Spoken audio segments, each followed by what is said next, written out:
So, ayan. Ang video ngayon ay magluluto tayo ng paksiw na pata.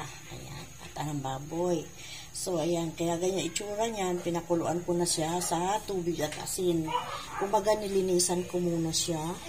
Ayan. Ilagay natin itong ating mga ingredients. Pinagsama-sama ko na yan dyan.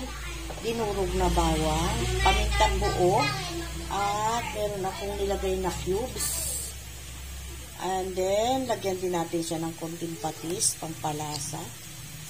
Kunti lang. Huwag masyadong maalat. And then, lagyan natin siya ng toyo. Ayan. Toyo. At yung pinakasabaw natin, lagyan natin siya ng Sprite.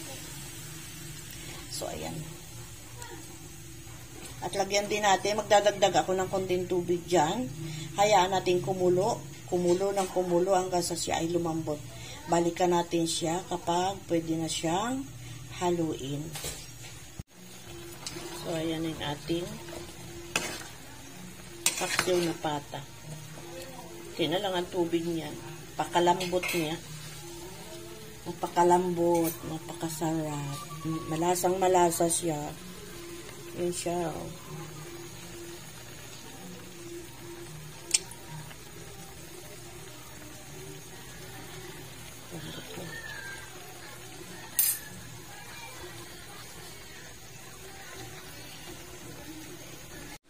Yan, kain na tayo ng tanghalian. Ito nga yung aking ulam. Yung aking paksiw na pata. Yan, ang lambot niya.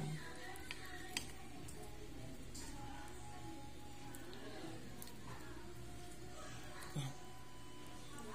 So, ayan, kain na tayo.